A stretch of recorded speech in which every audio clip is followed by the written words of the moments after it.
শেষের কথাগুলো কাঁদো কাঁদো গলায় বলল দিবা। নোরা হাসি থামাতে পারল না। মৃদু হেসে দিবার দিকে ফিরে তাকালো। এক হাত বাড়িয়ে আহ্লাদি গলায় বলল, আহারে, কোন গালে যেন মেরেছিলাম। দিবা তার বাম গালটা দেখিয়ে দিল। নোরা এগিয়ে গালে আলতোভাবে হাত বুলিয়ে 3টে চুমু দিয়ে দিল। আবারও হাত বুলিয়ে বলল, আদর দিয়ে দিলাম, সরি, আর হবে না। নোরার রাগ ভেঙেছে দেখে দিবা খুশি হলো। খুশিতে তার চোখে পানি জমে গেছে। সে নোরাকে জড়িয়ে ধরে বলল, তুই অনেক ভালো নুরা। স্মিত হাসলো নোরা। দিবাকে নিজেও জড়িয়ে ধরে আনলেন, শুধালেন, তুই নিজেও ভালোবাসা পাওয়ার জন্য অনেক লাকি। গভীর ঘুমে বিভোর থাকা নেত্রপল্লব পিটপিট করে খুলল আবরার। চোখের দৃষ্টি তার ঝাপসা, মাথাটা তীব্র ব্যথায় ঝিমঝিম করছে। ঘড়িতে সময় কয়টা তার জানা নেই। রুমের পর্দা খোলা, পুরো রুম আলোকিত। চোখের দৃষ্টি পরিষ্কার হতেই দিবাকে পাশে দেখতে পেল সে। পলকহীন চোখে এক মনে দেখতে লাগলো আবরার। দিবার উন্মুক্ত চুলগুলো বাহিরের বাতাসে উড়ছে। স্নিগ্ধ মুখখানিতে এক চিলতে হাসি ফুটে আছে। অনেক পুরাতন একটা বই হাতে নিয়ে খুব মনোযোগ সহকারে পড়ছে আর মুচকি মুচকি হাসছে। তার এই মুচকি হাসিতে মুগ্ধ হলো আবরার। নিজেও মৃদু হাসলো। বিছানায় শুয়ে থেকেই দিবাকে অবলোকন করতে লাগলো আবরার। নোরার সঙ্গে ভোরের সময়টা কাটানোর পর খুবই একা একা লাগছিল দিবার। রাইমার রুমে দরজা ভেরানো ছিল। ভেবেছিল রিমি ও রাইমা বুঝি ঘুমিয়ে আছে, তাই তাদের বিরক্ত করেনি। আবরারের রুমে এসে দেখলো আবরারও গভীর ঘুমে আচ্ছন্ন। হতাশ হলো দিবা। এক পর্যায়ে বাধ্য হয়ে পুরো রুমের আসবাবপত্র ঘুরে ঘুরে দেখছিল। তারপর একটা তক্তার পিছনে খুব পুরনো একটা ডায়েরি পেয়েছে।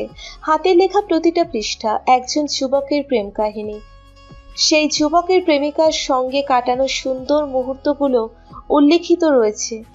ঘটনাগুলো পড়তে পড়তেই দিবার ঠোঁটে মুচকি হাসি ফুটেছে। অনেকটা সময় বই মনোযোগ দিয়ে পড়ার পর ঘাড় ঘুরিয়ে পাশে তাকালো। আবরারকে তার দিকে তাকিয়ে থাকতে দেখে বলল, গুড মর্নিং। আবরার বালিশে মাথা রেখে স্মিত হেসে বলল, গুড মর্নিং। কখন ঘুম থেকে উঠেছো? ডাকুনি কেন? দিবা ডায়েরিটা বন্ধ করে বিছানার পাশে থাকা ছোট কর্নার টেবিলের উপর রাখতে রাখতে বলল, অনেক আগেই নুরার সাথে ছিলাম এতক্ষণ। এখনো কেউ ওঠেনি, ভালো লাগছে না একা একা। শেষের কথাটা মন খারাপ করে ঠোঁট উল্টে বলল দিবা। এতক্ষণে প্রাণ খুলে শব্দ তুলে হাসলো আবরার। একটু এগিয়ে দিবার কোলে মাথা রেখে কোমর জড়িয়ে ধরল। চোখ বন্ধ করে মৃদু হেসে বলল, এই যে আমি আছি না? আবরারের প্রত্যুত্তর শুনে মুচকি হাসলো দিবা, কিন্তু তাকে আবারও ঘুমানোর পায়তারা করতে দেখে চেঁচিয়ে উঠল, এই আর ঘুমাবেন না? অনেক বেলা হয়েছে, সেই কখন নাস্তা দিয়ে গেছে। এতক্ষণে মনে হয় নাস্তা ঠান্ডা হয়ে গেছে। উঠুন, নাস্তা করব, খিদে পেয়েছে আমার। আবরারকে ঠেলে উঠিয়ে দিল দিবা।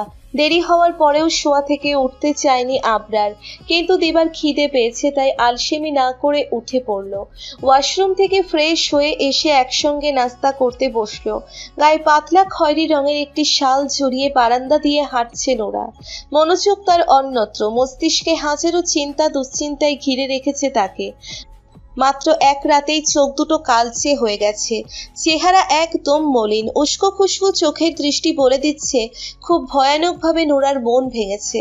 কিন্তু নোরা নিশ্চুপ, মৌনতার সঙ্গে শাল জড়িয়ে ধরে হাঁটছে। শার্টের হাতা হোল্ড করতে করতে নিচে যাবার জন্য পা বাড়াবে তখন নোরার দিকে দৃষ্টি গেল তার। প্রথমে স্বাভাবিকভাবে নিলেও পরে নোরার চেহারা দেখে থমকে গেল। কপাল কুঁচকে এলো তার। মনে প্রশ্ন জাগলো, হঠাৎ হাস্য উজ্জ্বল থাকা মেয়েটার চেহারার এই অবস্থা কেন? কারণটা জানার আগ্রহ প্রকাশ করলো রাজ। তাই দাঁড়িয়ে রইল নোরার সঙ্গে কথা বলার জন্য। নোরা রাজকে একদম খেয়াল করেনি, প্রথমের মতোই হাঁটছে। অন্যমনস্ক হয়ে হাঁটার কারণে হঠাৎ রাজের সঙ্গে ধাক্কা লাগাতে নিয়েও লাগেনি। হকচকিয়ে গেল নোরা। বুকে হাত রেখে কয়েকবার শ্বাস নিয়ে নিজেকে স্বাভাবিক করে বলল, সরি স্যার, একদম খেয়াল করিনি। কাছ থেকে নোরার এই ফাজিল অবস্থা দেখে আর এক দফা বিস্মিত হলো রাজ। দূর থেকে সন্দেহ করলেও কাছে আসার পর ব্যাপারটা একদম পরিষ্কার হয়ে গেল তার। নোরার লাল ও ফুলে থাকা ফর্সা মুখশ্রী দেখে অনায়াসে বুঝে গেল যে সে সারা রাত কেঁদেছে, কিন্তু কি এমন কারণ এভাবে কাঁদবে মেয়েটা? এই বয়সটাই ছেলে মেয়ে উভয় অনেক ভুল সিদ্ধান্ত নিয়ে থাকে। নোরাও কি তাহলে? মনে সংশয় জাগতেই প্রশ্ন করলো। হঠাৎই এমন প্রশ্ন শুনে হতভম্ব হয়ে গেল নোরা। কম্পিত হলো চোখের দৃষ্টি, এদিক সেদিক তাকিয়ে আড়ালে আনতে চাইল নিজেকে। মেকআপ করতে ভুলে গেছে নাকি সে? Sheet girl! নিজের বোকামতে নিজেকেই কয়েকটা গালি দিল নোরা। প্রত্যুত্তর করার মতো কোনো শব্দ পেল না সে। নোরার চোখের দৃষ্টিও অস্বাভাবিক দেখে রাজ বুঝে গেছে। তাই নূরকে আর বিব্রত করতে চায়নি। কথার প্রসঙ্গ ঘুরিয়ে বলল, একা কোথায় যাচ্ছ এখন? নোরা স্বাভাবিকভাবে উত্তর দিল, বাগানে। ভালো লাগছিল না, তাই ভাবছি ওখানে গিয়ে সময় কাটানো যাক। রাজ পকেট থেকে হাত বের করে মাথার পিছনে চুলকে গেল।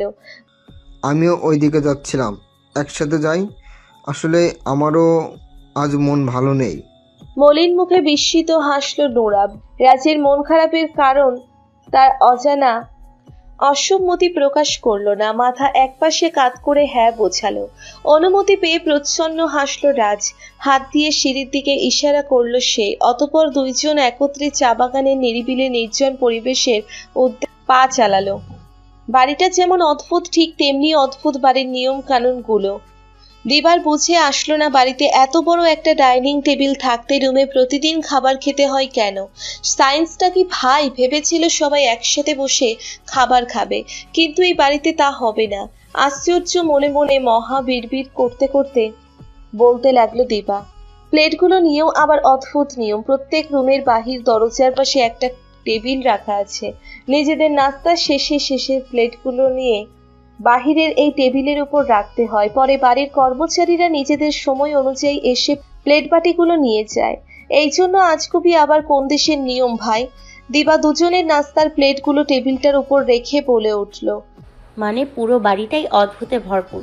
কপালটা বলে পিছু ফিরতেই বাড়ির নিচে নজর গেল তার। ভ্রু জোড়া কুঁচকে এলো আপনা আপনি। নোরা ও রাজকে পাশাপাশি হেঁটে বাড়ির দক্ষিণ দিকে বাগানের দিকে যেতে দেখে মুচকি হাসলো। মনে মনে ভাবলো তার এই ক্রাশটাই যেন ফাইনাল হয়ে যায়, তাহলে দুই বোন একই বাড়িতে সংসার করবে। কত কিউট না ব্যাপারটা। দুইজনের দিকে তাকিয়ে প্রসন্ন হাসি দিয়ে রুমে ঢুকে গেল দিবা। দুই পাশে সবুজ চা গাছের মাঝে সরু মাটির রাস্তা। ছোট ছোট রং বেরঙের প্রজাপতিদের আনাগোনা চলছে তাদের উপর। খোঁজাখুঁজি করলে বোধহয় ঘাস ফড়িংয়ের দেখা মিলবে। চা বাগানের মাঝে স্থায়ী ছায়া হিসেবে কালশিরিষ, শিলকড়াই এবং লোহার শিরিষ গাছ লাগানো। সেই গাছেদের ছায়ার তলে দাঁড়ালো দুজন। নোরা আনমনের সামনে তাকিয়ে আছে। এক মনে মনে নানান রকম কল্পনা জল্পনা করতে লাগলো। মুক্ত বাতাসের সংস্পর্শে এসে ফুরফুরে হয়ে গেল মন। ঠোঁটে স্মিত হাসি রেখে সামনে তাকিয়ে চা বাগানের সৌন্দর্য অবলোকন করছে। রাজ তাকিয়ে আছে নোরার দিকে। কান্নায় জর্জরিত হওয়া মলিন মুখখানি দেখে নিজেও দুঃখ প্রকাশ করলো। নোরার চিঠিটা পড়ার কারণেই হয়তো কান্নার কারণ সহজেই ধরতে পেরেছে সে। একপাক্ষিক ভালোবাসা যে কত বেদনাদায়ক সেটা শুধুমাত্র সেই ব্যক্তিটাই উপলব্ধি করতে পারে যে ভালোবাসে।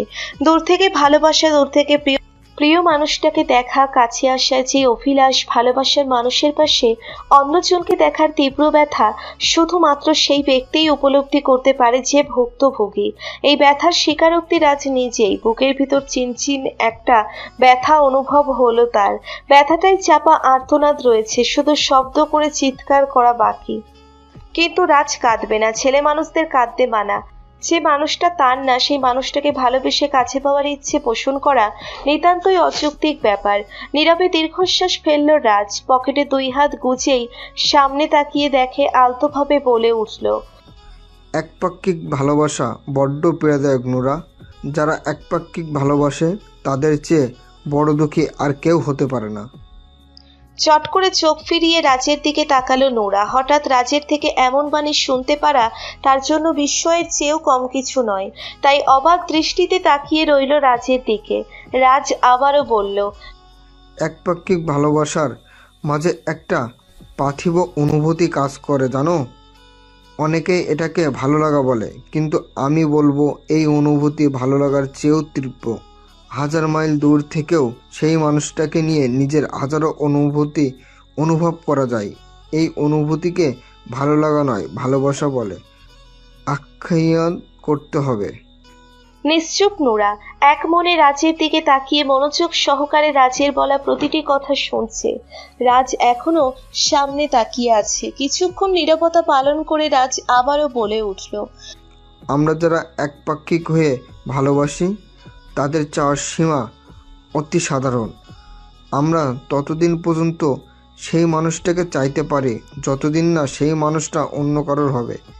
যখনই দেখবে সেই মানুষটা আর তোমার নেই, তখন সেই মানুষটাকে এই আকাঙ্ক্ষা ছেড়ে দিতে হবে। কারণ হাজার সাধনা করলেও সেই মানুষটাকে ফিরে পাওয়া যাবে না। তকদিরে যা আছে তাই হবে। নোরা নির্বাক। রাজের কথার মাঝে পাল্টা প্রত্যুক্তি করার জন্য কোনো শব্দগুচ্ছ খুঁজে পেল না। রাজের কথাগুলো তাকে ভাবাচ্ছে, তবে নিজেকে নিয়ে না, বরং সে ভাবছে দিবাকে নিয়ে। দিবা তো এখন আরব ভাইয়ের স্ত্রী। রাজের কাছে ফিরে যাওয়ার কোনো সুযোগ নেই। তাহলে কি রাজ দিবা ও আবরারের মাঝে বাধা হবে না? চুপচাপ মেনে নিবে সব? কিছুটা চিন্তিত বিস্ময়যুক্ত চোখে রাজের দিকে তাকালো। সে যা ভাবছে তা রাজের বলা প্রতিটি কথা অনুযায়ী কাছের মানুষটা ফিরে আসার সুযোগ না থাকলেও ফিরে পাওয়ার আকাঙ্ক্ষা নিহাত বোকামি। তকদিরে যা আছে তাই হবে। তাহলে সত্যি যেন তাই হয়। মনে মনে এইসব ভেবেই নিজেকে শান্ত করলো নোরা। মাথা থেকে দুশ্চিন্তা নেমে গেল। আমি কি বোঝাতে পেরেছি? হঠাৎ রাজের কথা ধ্যান ভাঙলো নোরার। চমক চোখে রাজের দিকে তাকিয়ে জড়তাহীন গলায় প্রশ্ন করে উঠল, যদি ভালোবাসার মানুষটা ফিরে আসার সুযোগ থাকে তাহলে কি বলবেন? প্রশ্ন শুনে চোখে চোখ রাখলো রাজ। সমগ্র চোখের দৃষ্টি দিয়ে নোরাকে আজ প্রথমবারের মতো অবলোকন করতে লাগলো। ফর্সা মুখখানি একদিনে শুকিয়ে গেছে। চোখে বিন্দু মাত্র জড়তা নেই। নিষ্পাদিত চোখের মায়াবী দৃষ্টি। অযত্নের কারণে চোখের নিচটা কালচে লাগছে। গোলাপি চিকন পাতলা ঠোঁট জোড়া। গাল ও নাকের মধ্যিখানের অংশ বিশেষ স্বতঃস্ফূর্ত বরণ ধারণ করে আছে। হাজার সৌন্দর্যের অধিকারিণী নোরার পাগলাটে ভালোবাসা ফিরিয়ে দেওয়ার ক্ষমতা কি কোনো পুরুষের আছে? কে সেই হতবাগা যে কিনা ভালোবাসার বৃহৎ সমুদ্র পেয়েও গা ভিজাচ্ছে না? আচ্ছা, নোরার জায়গায় যদি দিবা হতো তাহলে কি সেও এই কথাই দিত? দিবা না হোক নোরাকেও পারতো ফিরিয়ে দিতে। একপাক্ষিক ভালোবাসার পাল্লা যে ঠিক কতটা ভারী সেটা রাজের চাইতে অন্য কেউ ভালো জানে না। এত বড় বোকা মতো রাজ করবে না। এইটুকু পিচ্চি মেয়ের এই অসীম ভালোবাসা ফিরিয়ে দেওয়ার সাধ্য তার নেই, আর না কোনো থাকবে। শব্দ করে একটা লম্বা নিঃশ্বাস ছুড়ল রাজ। নোরার থেকে চোখ সরিয়ে সামনে তাকিয়ে বলল, তুমি এখনো ছোট নোরা, এসব নিয়ে ভাবার সময় আরও আছে। এই বয়সে ভুল সিদ্ধান্ত। রাজের কথা সম্পূর্ণ হওয়ার আগেই নোরা তাচ্ছিল্য হেসে বলে উঠল, আমাকে দেখে সবার চেয়ে দুষ্ট আর চঞ্চল ভাবতে পারেন, কিন্তু রিমি আর দিবার চেয়েও যথেষ্ট ম্যাচুরিটি আমার মাঝে আছে। স্যাক্রিফাইস, কম্প্রোমাইজ, মানিয়ে নেওয়া, মেনে নেওয়া সবই জানি। কখন কি সিদ্ধান্ত নিতে হয় সেটাও জানি। মানুষ চিনতে কখনো ভুল করি না। আম্মু বলে এই গুণটা নাকি বড়মার কাছ থেকে পেয়েছি। আমি কখনো হুট করেই সিদ্ধান্ত নেই না স্যার, ভেবে চিন্তে সময় নিয়ে তারপর যা করার করি। গাম্ভীর্য চোখে মুখে কঠোরতার সঙ্গে কথা বলল নোরা। আত্মনির্ভরতা প্রবল তার মাঝে। নোরার নিজের প্রতি এই দৃঢ়ভাব দেখে সন্তোষ হলো রাজ। এমনিতেও নোরাকে যথেষ্ট চতুর ও জ্ঞানী ভাবে রাজ, আর আজকে নোরার এমন কঠিন প্রত্যুত্তরের মাধ্যমে তা একদম পরিষ্কার হয়ে গেল তার মাঝে। আমি কিন্তু আমার উত্তর পেলাম না স্যার। রাজকে চুপ থাকতে দেখে নোরা আবারও বলে উঠল। সচকিত হয়ে নোরার দিকে তাকালো রাজ। প্রশ্নের প্রত্যুত্তর কিভাবে করবে সেটাই ভাবছে সে। কয়েক সেকেন্ড সময় নিয়ে শব্দ ভাণ্ডারে বাক্য সাজিয়ে ঠোঁট নাড়িয়ে বলল, কথায় আছে, পাই না পাই, সাধন করতে মানায় নাই। আকাঙ্ক্ষা আর প্রত্যাশার মাঝে পার্থক্য আছে। পার্থক্য থাকলে দুটো শব্দ একে অপরের সাথে যুক্ত। কোনো কিছু পাবার তীব্র বাসনা আকাঙ্ক্ষা বলে। আমি কখনো বলবো না পাওয়ার আশা ছেড়ে দাও। তকদিরে থাকলে দেরি হলেও আসবে। যদি ফিরে আসার সম্ভাবনা থাকে তাহলে অবশ্যই তাকে পাবার আশঙ্কা মনে থাকবে। আপনার পছন্দের মানুষটার ফিরে আসার সম্ভাবনা কতটুকু? হতচকিত হলো রাজ। চমক দৃষ্টি চটপট নোরার দিকে তাকালো। অবাক হলো বেশ। এইটুকু সংক্ষিপ্ত আলাপে রাজের এত বছরের গোপনীয়তা কিভাবে বুঝে গেল মেয়েটা? সে তো কোনো প্রকার ইঙ্গিত দেয়নি। আশ্চর্যবোধক ব্যাপার। তাকে এভাবে তাকিয়ে থাকতে দেখে নোরা মৃদু হেসে উঠল, চোখ ফিরিয়ে রাজের দিকে তাকিয়ে বলল, কিভাবে জানলাম সেটা না হয় পরে বলা যাবে। আর আপনি প্রশ্নের উত্তর দিতে এত দেরি করেন কেন বলুন তো? নোরার থেকে চোখ ফিরিয়ে নিচে তাকালো রাজ। ফুস করে একটা তপ্ত নিঃশ্বাস ফেলে সামনে তাকালো।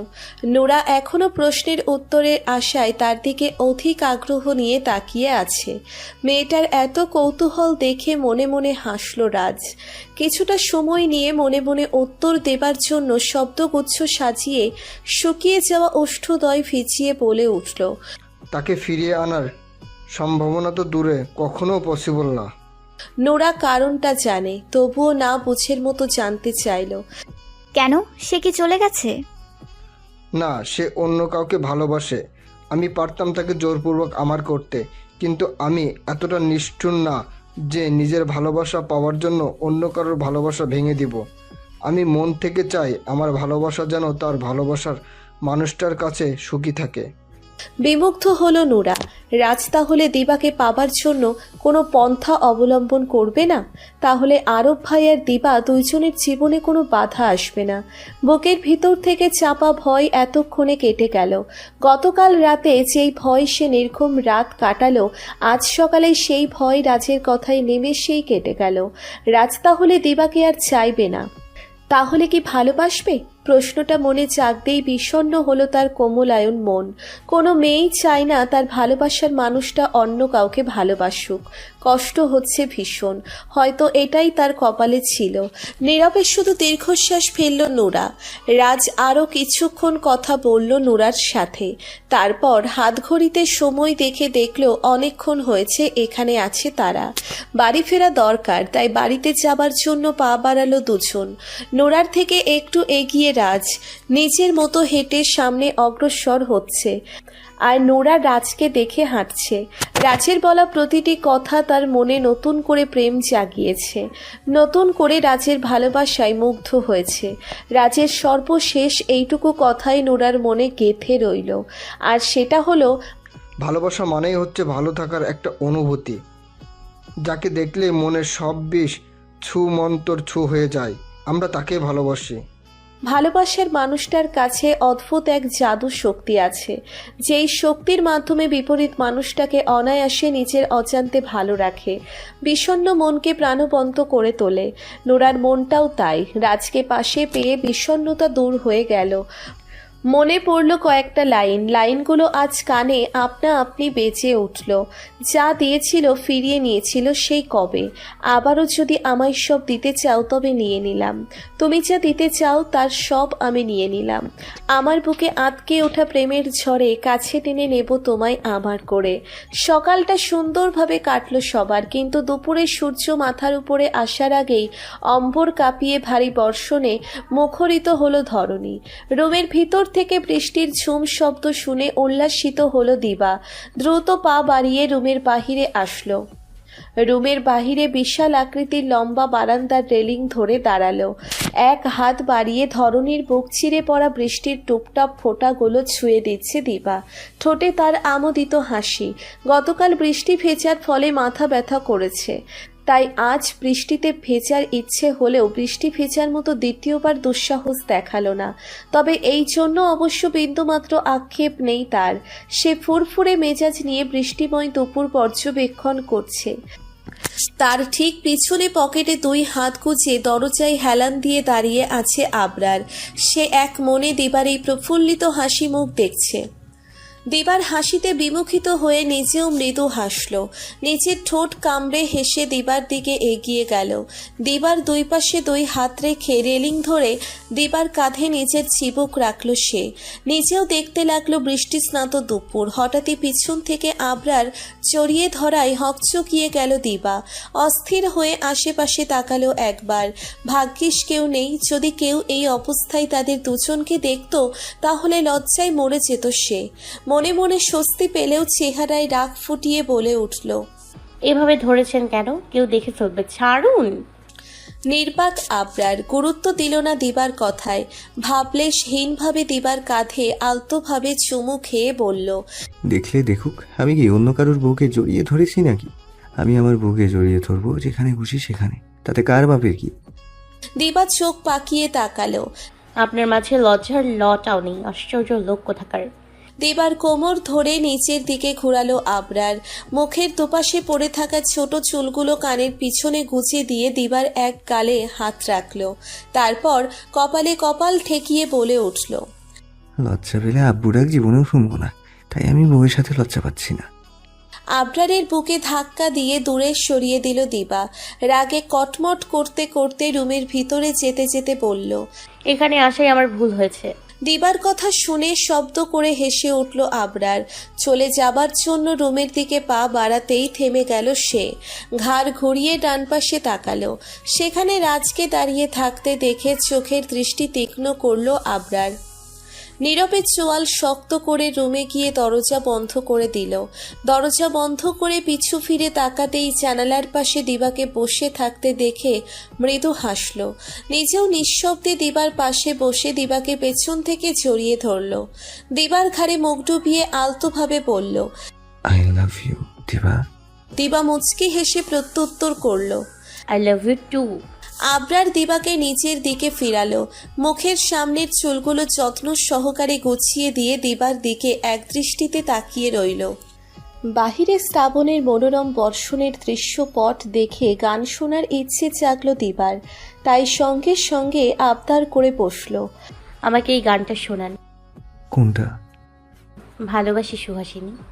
আবরার মাথা তুলিয়ে সম্মতি দিল। দিবা আবারও সামনের দিকে ফিরে বসলে আবরার তাকে পেছন থেকে জড়িয়ে ধরল। দিবার ঘাড়ে চিবুক রেখে আলতো স্বরে গাইতে লাগলো। নিচতলায় রাজীব ও সাবিতের সঙ্গে বিয়ে সংক্রান্ত কিছু ব্যাপারে আলাপ আলোচনা শেষ করে মাত্রই সিঁড়ি দিয়ে উপরে উঠেছিল। একদম উপরের সিঁড়িতে ওঠার পর দিবা ও আবরারকে পাশাপাশি বারান্দার রেলিংয়ের কাছে দেখে থেমে গেল। বুকের বাম পাশটা ভারী হয়ে এলো তার। দিবাকে অন্য কারোর পাশে দেখার মতো সাধ্য তার ছিল না, কিন্তু পরিস্থিতির শিকার হয়ে আজ সেই করুণ দৃশ্যটাই তার নজরে আটকালো। রাগ হলো প্রচুর, তবুও নিজেকে সংযত রাখলো যথাসম্ভব। দিবা রুমে যাবার পর আবরারও রুমের দিকে পা বাড়ালো। ডান দিকে রাজকে দেখে তীক্ষ্ণ চোখে তাকিয়ে সে নিজেও ভিতরে চলে গেল। সিঁড়ির পাশে থাকা একটা মাটির ফুলের টবে রাগে লাথি দিল একটা। ভাগ্যবশত টবটা ভাঙেনি। আর এক মুহূর্তও দাঁড়ায়নি রাজ। কটকট পায়ে তৃতীয় তলায় সিঁড়ি বেয়ে উপরে চলে গেল। দূর থেকে সম্পূর্ণ ঘটনা দেখে নীরবে দীর্ঘশ্বাস ফেলল নোরা। রাজের অসহায়ত্ব দেখে কষ্ট লাগলো ভীষণ। চোখে জমে এলো পানি। রাজের এই ভালোবাসা যদি তার জন্যে হতো তাহলে কি এমন ক্ষতি হতো? সে কি কখনো রাজকে কাছে পাবে না? ধীর পায়ে এগিয়ে চেয়ার টেনে টেবিলের কাছে বসলো। ব্যাগ থেকে কলম আর নীল রঙের A4 সাইজ কাগজ বের করলো। 6 ইঞ্চি পরিমাণের মাপ নিয়ে টুকরো করে কেটে নিল কাগজটা। চোখ বন্ধ করে লম্বা একটা দম নিয়ে নিজেকে স্বাভাবিক করলো নোরা। একপাক্ষিক ভালোবাসার প্রতি হৃদয়ের সুপ্ত কোণে অভিমান জমল। নিজের জন্য নিজের বড্ড মায়া লাগলো।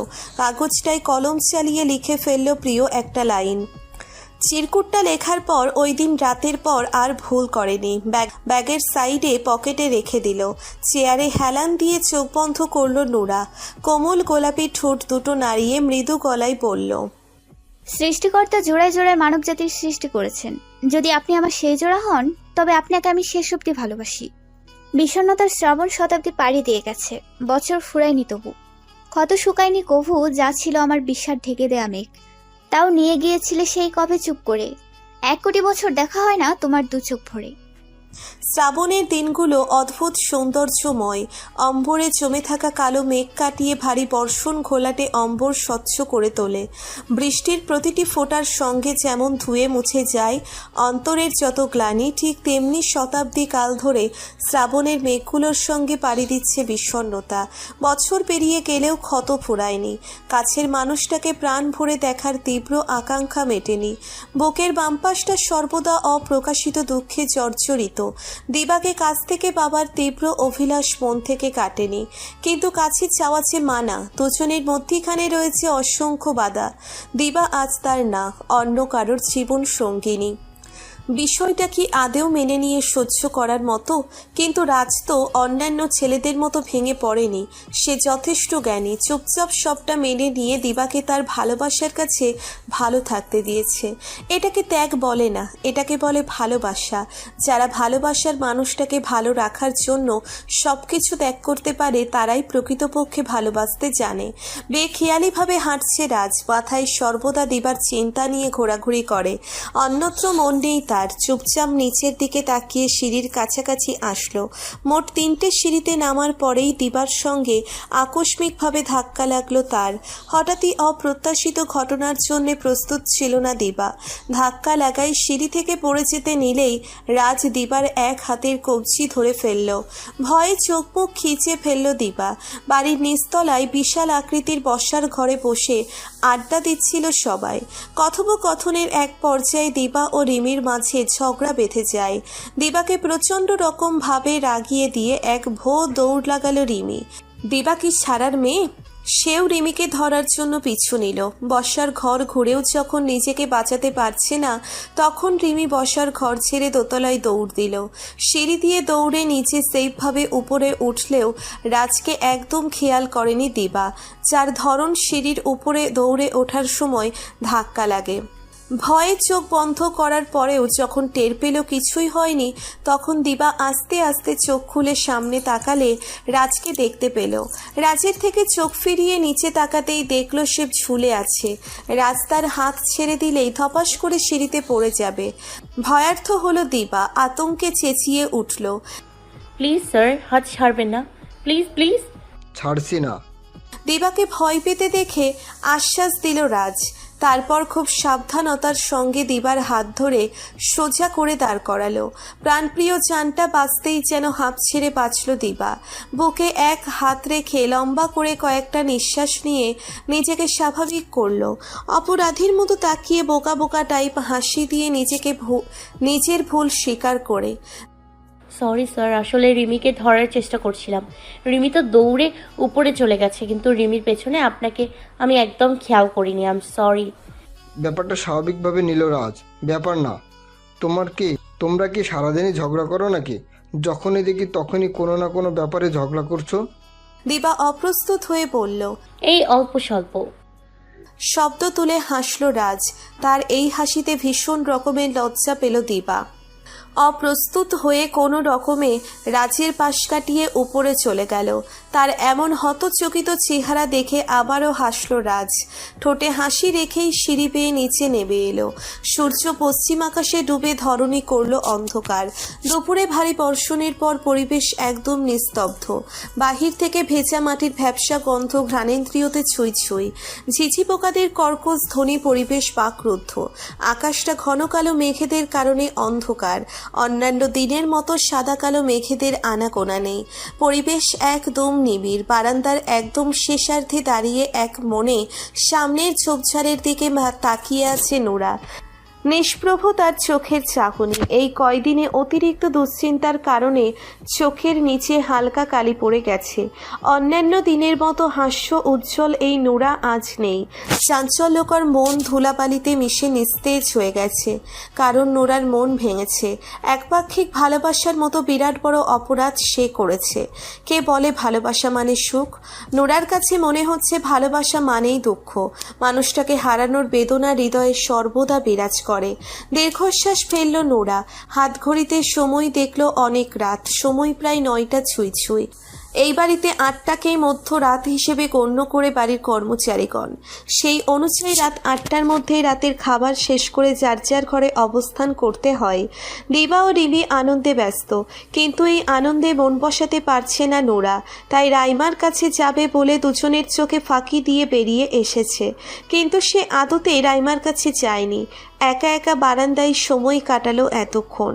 তাই এখন ঘরে যাবার জন্য পিছু ফিরতেই আবরারকে দেখতে পেল। আবরারের রাগী চেহারা দেখে বিস্মিত হলো নোরা। আরব ভাই রেগে আছে কেন? চোখ ফিরিয়ে বাড়ির নিচে তাকাতেই রাজকে দেখতে পেল সে। খেয়াল করলো আবরার রাজের দিকেই এগিয়ে যাচ্ছে। ভয়ে আতঙ্কিত হলো নোরার মন। নিজেও অস্থির পায়ের কদম ফেলে আবরারকে ধরার জন্য পিছু ছুটল। রাজ একপাশে দাঁড়িয়ে আকাশ দেখছিল। মনে জমে থাকা হাজারো অভিযোগ তুলছিল, দেবাকে না পাবার যন্ত্রণাগুলো ভুলতে চাইছিল। তখনই আবরার আসলো তার কাছে, এসেই রাজের বাহুতে ধাক্কা দিল একটা। হতভম্ব রাজ আকস্মিক ঘটনার মানে বুঝল না, ধাক্কার তাল সামলাতে না পেরে কয়েক কদম পিছিয়ে গেল। আবরারের রাগী চেহারা দেখে প্রশ্ন করল, এইসবের মানে কি?